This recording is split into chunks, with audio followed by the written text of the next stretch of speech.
Hay Manang, nasaan ang lagay mo ngayon? Naku, pasensya ka na, Annalyn. Wala pa talaga akong binta ngayon eh. Pagagalitan na naman ako ng chewing ko kapag wala akong nakuha ngayon sa inyo. Kukunin na lang namin ang mga paninda nyo. Sandali, wag naman. Baka pwedeng pagbigyan niyo pa ako ng 2 araw pa. Bitawan nyo nga ang kamay ko. Kung wala ka maibibigay sa amin, huwag ka na magtinda rito.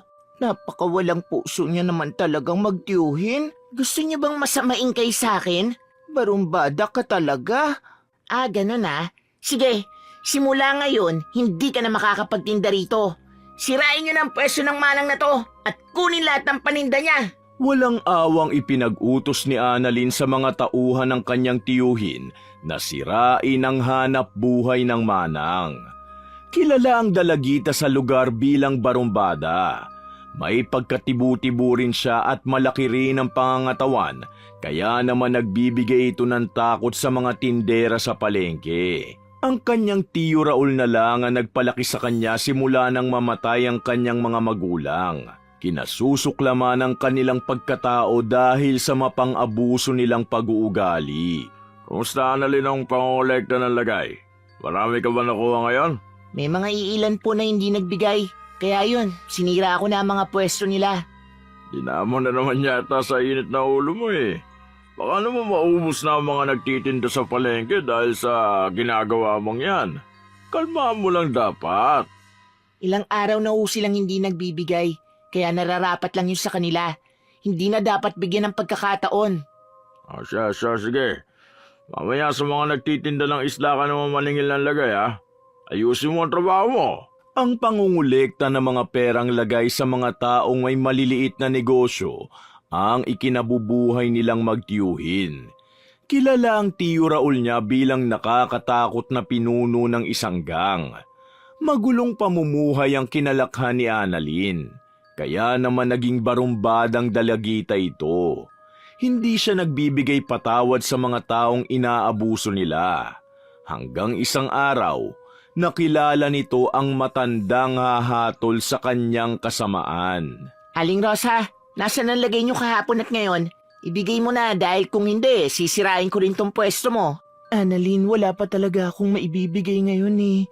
Nagamit ko kasi ang pera sa pamasahe ng nanay ko papunta rito sa Maynila. Wala akong pakialam. Magbigay ka ngayon dahil kung hindi, mawawalan ka na ng pwesto rito.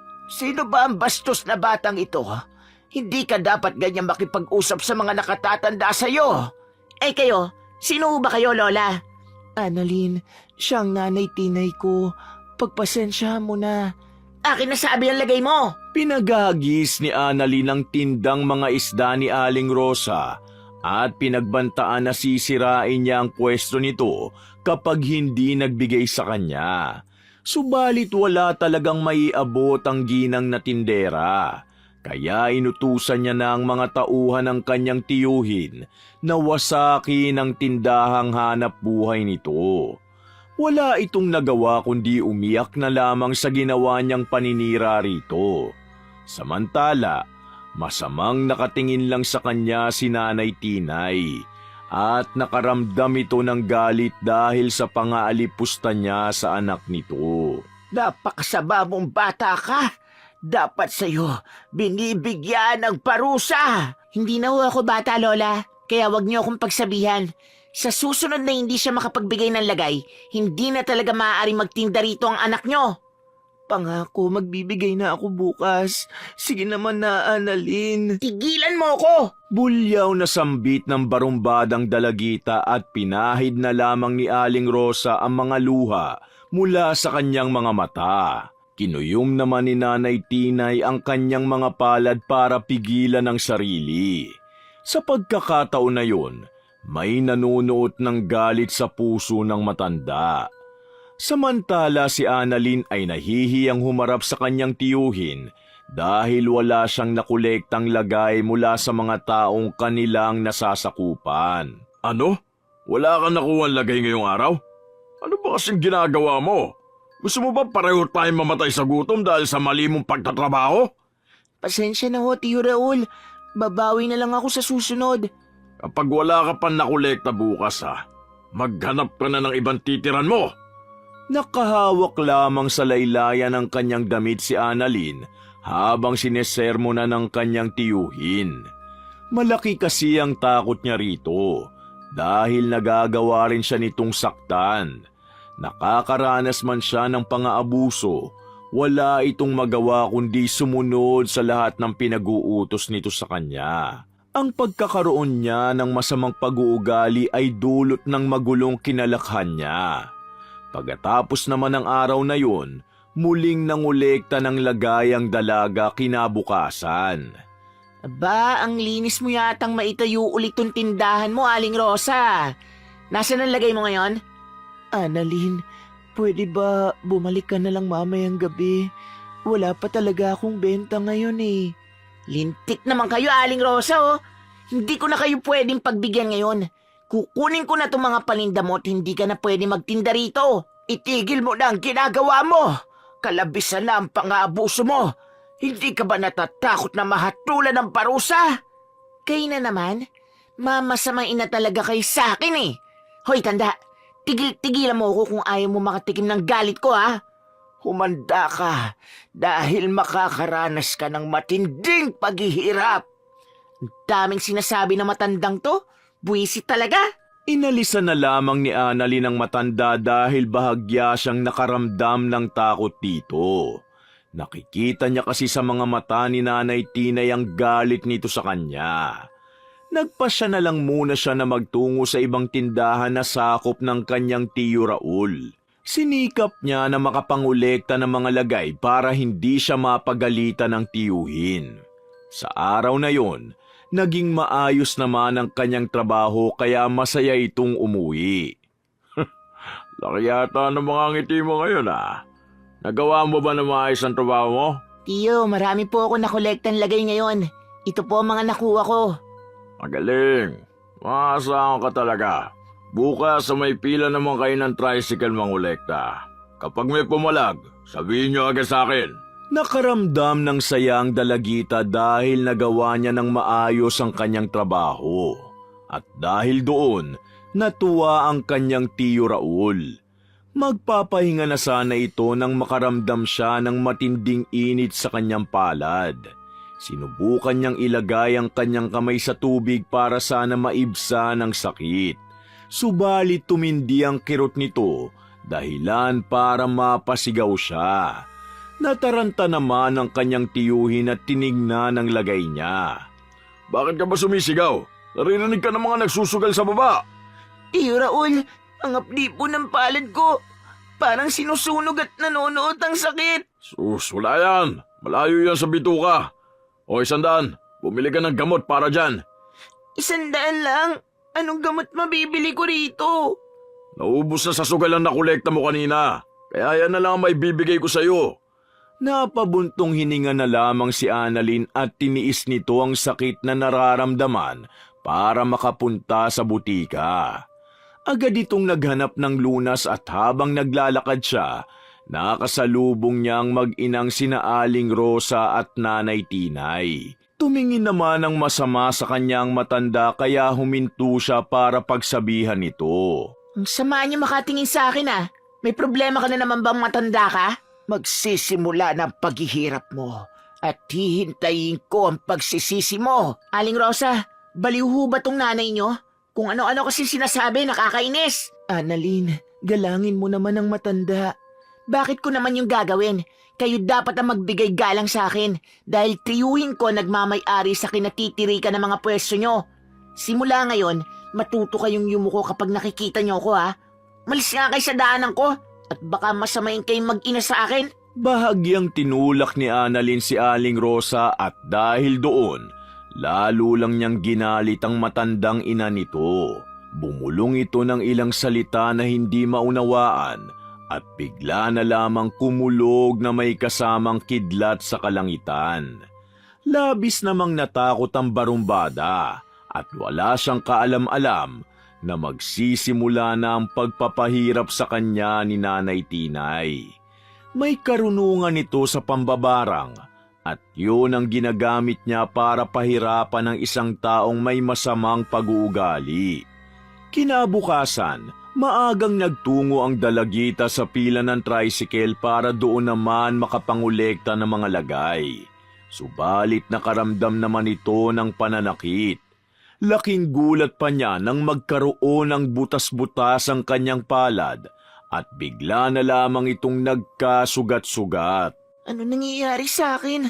Bakit bigla na lang nagkaganito ang palad ko? Baka karma na yan sa'yo. Di ka kasi mapakiusapan sa lagay eh. Gusto mo ba nasirain ko yung side mirror ng tricycle mo? Kung wala kang magandang sasabihin, itiko mo yung bibig mo ha? Nahinto ang panghihingi ni Annalyn ng lagay at umuwi na lamang ito para muling uminom ng gamot na pantanggal kirot sa kanyang palad. Nagalit naman ang tiyuhin niya dahil talo ito sa sugal at wala pa siyang nakolektang pera sa araw na yun. Wala ka na ba talagang silbing bata ka? Simpleng trabaho na nga lang hindi mo pa magawa. Anong lalamunin natin ngayon? Tiyo, bigla po kasing sumakit ang palad ko at bigla na lang nagkaroon ng mga sugat. Umuwi na muna ako para magamot ito. Ang sabihin mo, tanga ka. Nagdadahilan ka na naman sa kapalpakan mo. Bumalik ka ron at huwag kang uuwi rito nang walang dalang pera. Pero sobrang sakit po talaga ng palad ko. Baka pwedeng bukas na lang o. Kumilos ka kung ayaw mo malintikan sa akin. Bilisan mo na! Nakaramdam ng matinding takot si Annalyn sa kanyang tiyuhin. Kaya naman agad itong bumalik sa pila ng tricycle para mangolekta ulit ng lagay. Nagkataon naman na naroon din ang mag-inang Aling Rosa at Nanay Tinay. Naghihintay ang mga ito ng masasakyan nila. Magbigay ka na lang kasi ng lagay mo kung ayaw mo masaktan kay Tiyo Raul. Annalyn naman, ilang araw nang mahina ang biyahe ko eh. Kaya wala talaga ako may bibigay sa'yo ngayon. Pakisabi kay Boss Raul na pasensya na muna. Sumasakit na ang palad ko Kaya kung hindi ka magbibigay, ipapabaklas ko yung ilang piyesa ng tricycle mo. Ano? Magbibigay ka ba o hindi? Bakit hindi kayo magbanat ng buto ng tiyuhin mo? May karamdaman ka na nga, hindi ka pa rin tumitigil sa masama mong gawain. Nakialam na naman tumatandang to Hoy, lolang hukluban. Tigilan nyo nga ang kapupuna sa gawain ko kung ayaw nyong tamaan sa akin. Hindi ka makakatulog sa matinding sakit na dadanasin mo. Kulang pa ang karamdaman mo ngayon. Maghintay ka sa mas mabigat na parusa na ipapataw sa'yo. Hindi na muli pang nakapagsalita si Annalyn dahil natakot siya sa sinabi ng matanda sa kanya. Nakaramdam siya ng panlalamig sa kanyang buong katawan at pinagpawisan ng gusto. Lumipas pa ang ilang araw, may tumubo namang sugat sa kanyang ulo. Madalas na rin siyang magkaroon ng mataas na lagnat dahilan para hindi niya kayaning kumilos. Ang karamdaman niyang yun ay ikinagalit naman ng kanyang tiyuhin dahil hindi na siya nakakapangolekta pa ng mga lagay. Hoy Annalyn, tigil mo na nga yung pag-iinarte mo at magpunta ka sa palengke. Hingan mo ng lagay ang mga tindero at tindera ron. Pero Tiyo Raul, sobrang sakit po ng katawan ko. Pwede po bang sa susunod na araw na lang? Wala akong pantaya sa sugal mamaya. Kung ayaw mo malintikan, gawin mo ang trabaho mo. Ang pangungulekta na nga lang ng lagay ang silbi mo sa akin eh. Hindi ka pa maasahan? Ito na ho, babangon na ako. Pinilit ni Annalyn na makatayo sa kanyang pagkakahiga kahit pa na may karamdaman ito. Nagtungo siya sa palengke at muli na naman niyang nakaharap si Nanay Tinay. Mababakas nito ang labis na kanyang panghihina. Naging maputla na kasi ang kulay niya at nawala na rin ito ng lakas. Pasensya ka na, Annalyn, pero 200 lang ang maibibigay ko ngayon sa'yo. Bakit 200 lang? Ilang araw ako hindi naningil Tapos ito lang ay ibibigay mo? Ipapagiba ko na talaga tong pwesto mo at hindi ka na pwede magtinda rito. Nangihina ka na nga, nagagawa mo pa rin makapangolekta ng mga lagay. Ba't talagang hindi mo ba ako titigilan matanda ka? Kapag nawalan ako ng pasensya sa'yo, mamasamain talaga kayong mag-ina sa akin. Magbago ka at magsisi hanggat hindi pa huli ang lahat. Sandali nga, umamin ka nga matanda ka? May kinalaman ba kayo sa nangyayari sa akin? Wala akong alam sa pagkakaroon mo ng karamdaman. Pero ang babala na sinasabi ko ay maaaring makatulong sa iyo para makaligtas ka sa kamatayan. Napaisip ng malalim si Annalyn sa sinabi ng matanda at naging isang katanungan ito sa kanya. Pagka-uwi ng dalagita, inabot agad nito sa kanyang tiyuhin ang perang kanyang nakolekta sa palengke. Muli na namang natuwa sa kanya ang tiyo Raul niya dahil nagawa na naman niya ng maayos ang kanyang trabaho. Magpapahinga na sana siya nang makaramdam siya ng pananakit sa kanyang ulo. Isang malakas na sigaw ang pinakawalan nito dahil lumalabas na ang uod sa mga sugat niya. Tiyo Raul, tulungan niyo ako! Bakit ka ba sumisigaw? Nagre-reklamo yung mga kalaro ko sa sugal dahil sa ingay mo. May lumalabas na uod sa sugat ko. Tiyo Raul, bigyan niyo na po ako ng pera para magpatingin sa doktor. Oh, ito 50. Pamasahe papuntang ospital. Yan na lang ang meron ako eh. Bakit ito lang? Marami naman po ako nakolekta ngayong araw Kailangan ko po ng pambili ng gamot at pagpapatingin sa doktor. Huwag ka na magreklamo. Pasalamat ka nga binigyan pa kita eh. Bulyaw ni Tiyo Raul sa pamangkin at walang nagawa ang dalagita kundi tanggapin na lamang ang perang binigay ng tiyuhin sa kanya. Sinikap niya na magtungo sa ospital, subalit bago pa man siya makarating doon, nawalan ito ng malay at bumagsak na lamang sa lupa. Nagmalasakit naman si Aling Rosa na tulungan ito. Dinala nito si Annalyn sa kanilang maliit na tahanan. Nasaan ako? Mabuti naman at gising ka na, Annalyn. Anong nangyari? May ginawa ba kayo sa akin? Bakit kasi tinulungan mo pa siya? Masama naman ang ugali niyan, kaya dapat pinabayaan mo na lang niya sa daan. Bakit ba ganyan kayo sa akin? Dahil masama ka, wala kang puso. Hindi ka marunong magsisi sa mga ginagawa mong mali. Sandaling natahimik si Annalyn sa sinabi na yon ng matanda. Nakaramdam siya ng kirot sa kanyang puso. Naisip niya rin na baka nga karma na talaga ang karamdaman na meron siya ngayon. Hindi nagtagal, sumambulat ang mga luhang kanina niya pang ikinukubli. Sa bawat pagpatak nito, labis niyang nadarama ang pagsisisi sa mga nagawa niyang kasalanan. Tama kayo, masama ako. Hindi ko binigyan ng pagkakataon ng sarili ko na maging mabuting tao. Akala ko kasi ang pagiging masama ko ang magbibigay ng proteksyon sa akin Pero nagkamali ako. Patawarin niyo ako, Aling Rosa at Nanay Tinay. Pinagsisisihan ko na ang mga nagawa kong kasalanan sa inyo. Mabuti naman at nagsisisi ka na. Kung mawawala man ako dahil sa karamdaman ko, gusto kong maging mabuting tao bago ko lisanin ang mundong ito.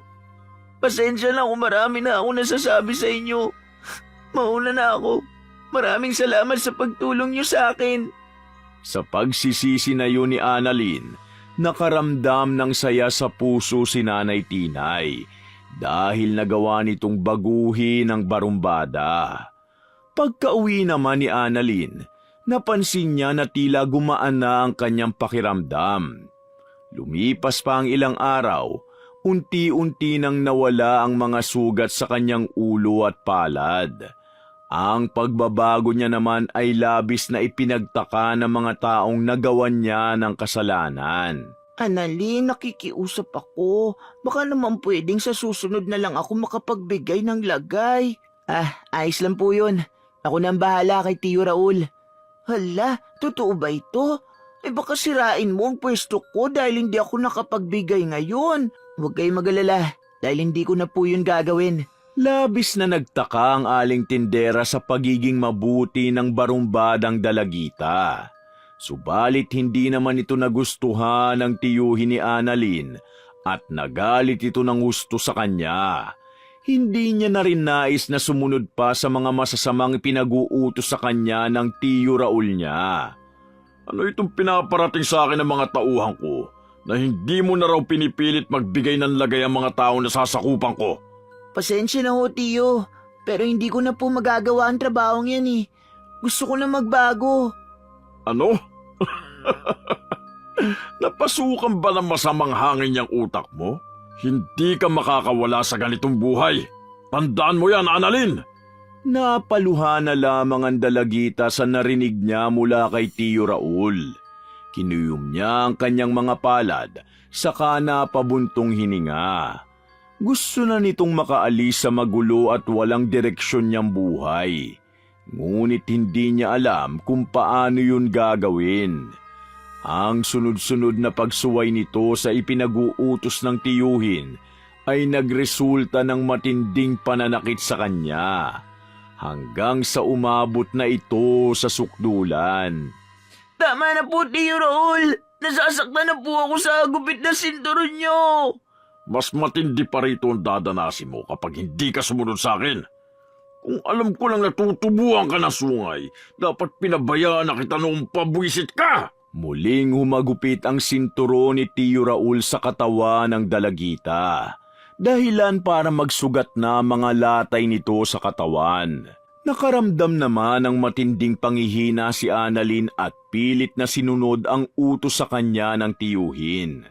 Nagtungo ito sa palengke para muling mangolekta ng lagay. Napansin naman ng mag-inang Aling Rosa at Nanay Tinay ang mga pasana na tamo sa pambubugbog sa kanya. Anong nangyari sa'yo?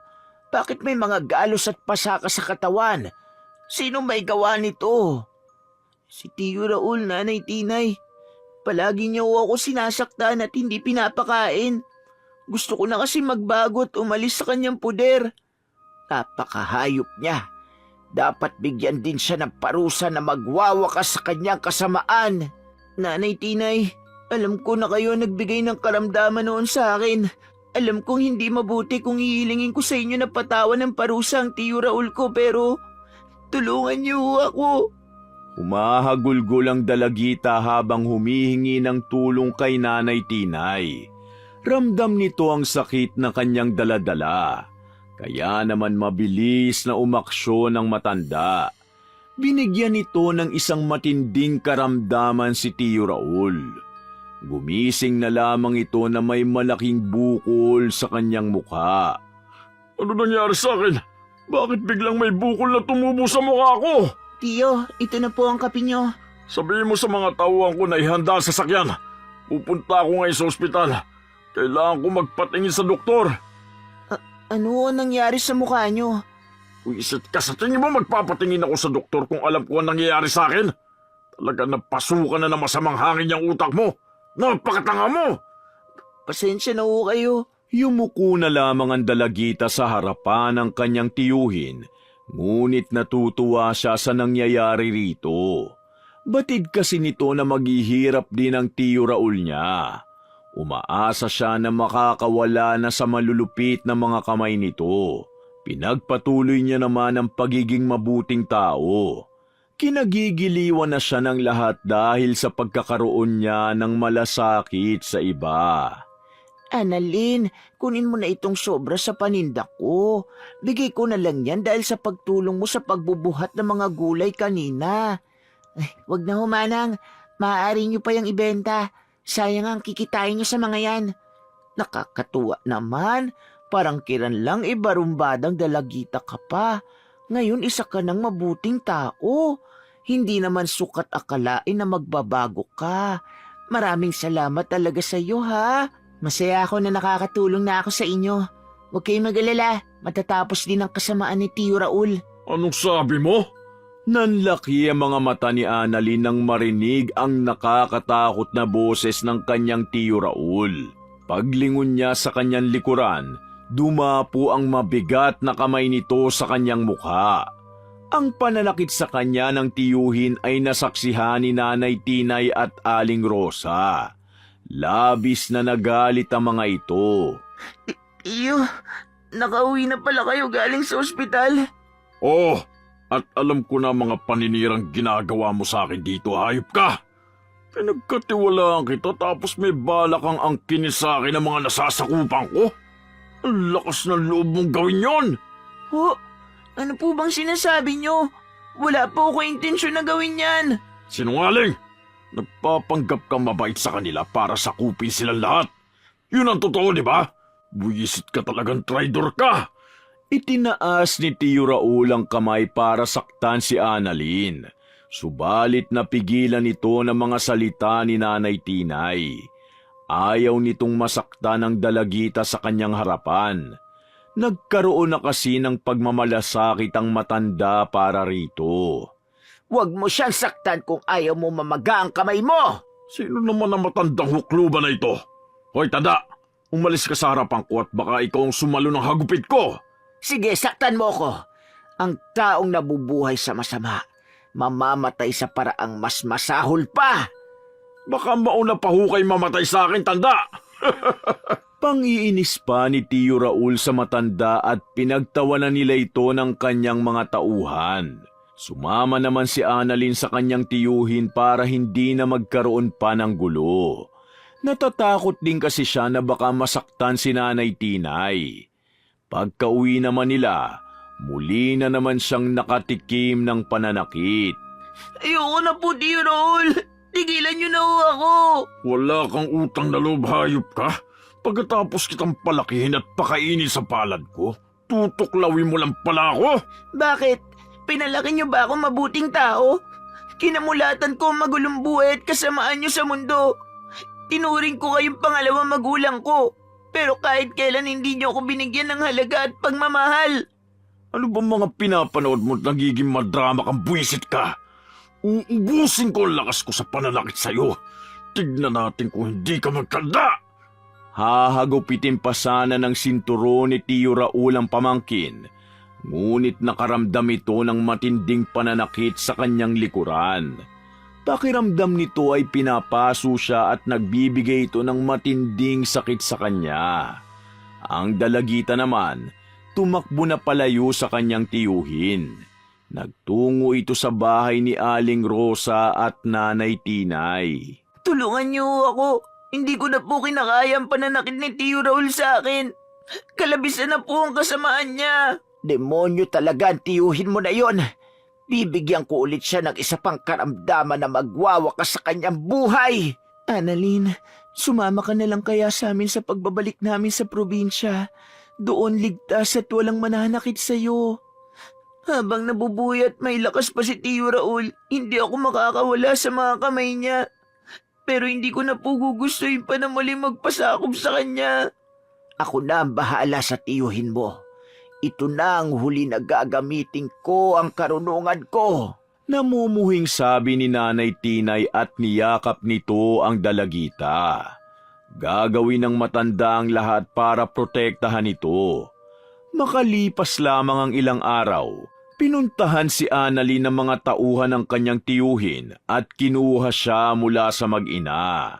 Walang nagawa ang mga ito kundi ibigay na lamang ang pamangkin ni Tio Raul. Kusa akong sasama sa inyo, huwag niyo lang sasaktan si Aling Rosa at Nanay Tinay. Annalyn, huwag ka sumama sa kanila.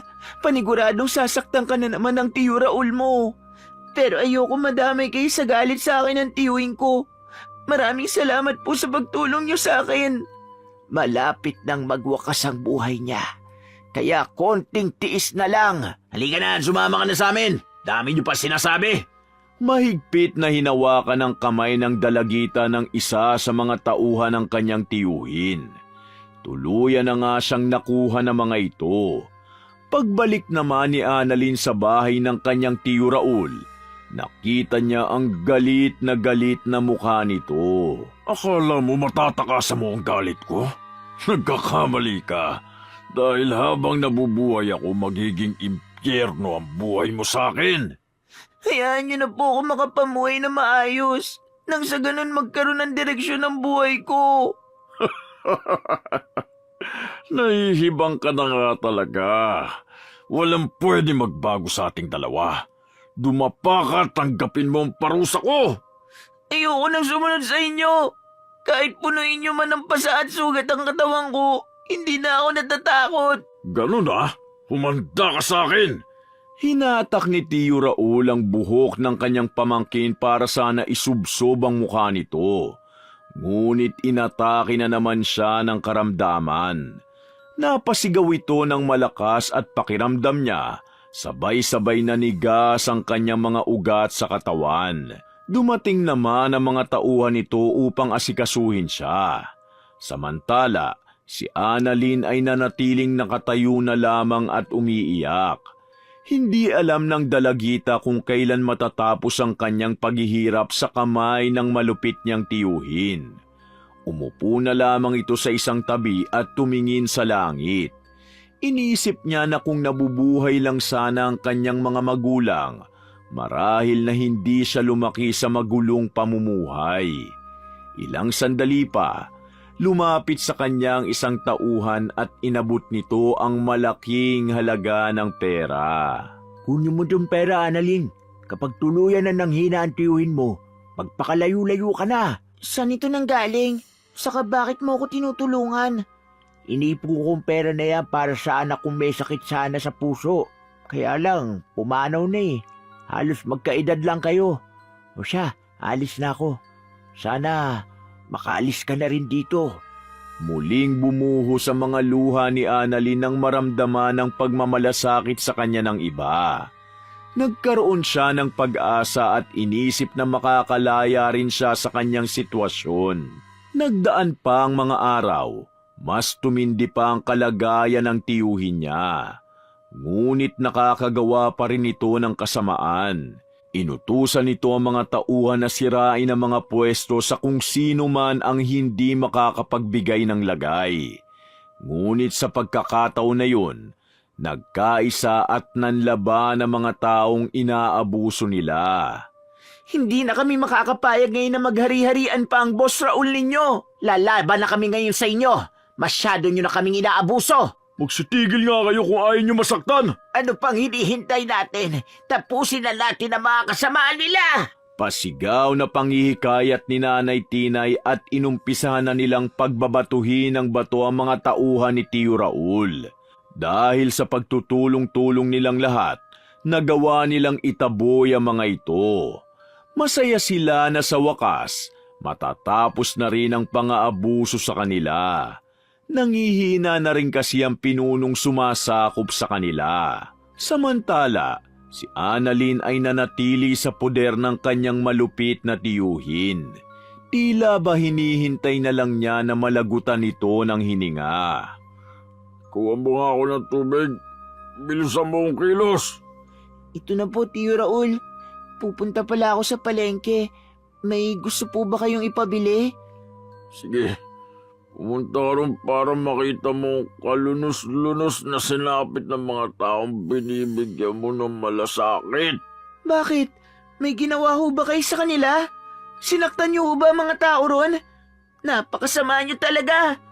Bago man ako mamatay, sisiguraduhin kong masasaktan ang mga taong pinili mong tulungan kaysa sa akin na tiyuhin mo. Sana mamatay na kayo. Kinasusuklaman ko ang buong pagkatao niyo. Nanlilisik ang mga mata ng dalagita habang direktang nakatingin sa kanyang tiyuhin. Maya-maya pa, bigla na lamang sumuka ng dugo ang Tiyo Raul niya at nahirapan na itong huminga. Sinubukan pa nitong humingi ng tulong sa kanya. Subalit tinignan niya lamang ito na naghihirap sa binigay na karamdaman ni Nanay Tinay. Batid ni Annalyn na hindi na magtatagal ang buhay nito. Kaya iniwan niya na ito. Naglakad siya sa direksyong papalayo at tatahakin niya na ang daan patungo sa kanyang kalayaan. Sa kanyang muling pagtakas, nakasalubong niya sina Aling Rosa at Nanay Tinay. Annalyn, kumusta ka na? Sasama na po ako sa inyo ni Nanay Tinay. Gusto ko na po makalaya rito. Tulungan niyo ako. Ano pang hinihintay natin? Halina at mag-impake na tayo. Mamamatay na po si Tiyo Raul, kaya magiging malaya na po ako. Alam ko naman na hindi siya bubuhayin ng sumpang binigay ko sa kanya. Masaya ako para sa iyo, Annalyn. Tuluyan na ngang nakalaya ang dalagita sa malupit niyang tiyuhin. Sumama ito sa mag-inang Aling Rosa at Nanay Tinay. Habang pasakay sila ng bus ay nakaramdam ng kaunting lungkot si Annalyn. Hindi niya talaga gustong mabawian ng buhay ang tiyo Raul niya. Umaasa siya noon na magbabago pa ito at magsisisi sa mga kasalanan nito, ngunit hindi nangyari ang inaasahan. Sa panibagong buhay na kanyang tatahakin, alam niyang magiging masaya siya. Tumingin ito sa langit at iniisip ang kanyang namayapang mga magulang. Sino ang tinitignan mo dyan? Sa tingin nyo, nakikita kaya ako ng mga magulang ko ngayon? Annalyn, isipin mo na palagi kang binabantayan ng mga magulang mo. Pwede mo na rin kami maging pamilya at dadamayan ka namin sa lahat. Maraming salamat po, Nanay Tinay at Aling Rosa. Naramdaman ng dalagita ang tunay na pagmamalasakit ng iba sa kanya. Naranasan niya rin ang mahalin at maging parte ng isang pamilya. Wakas!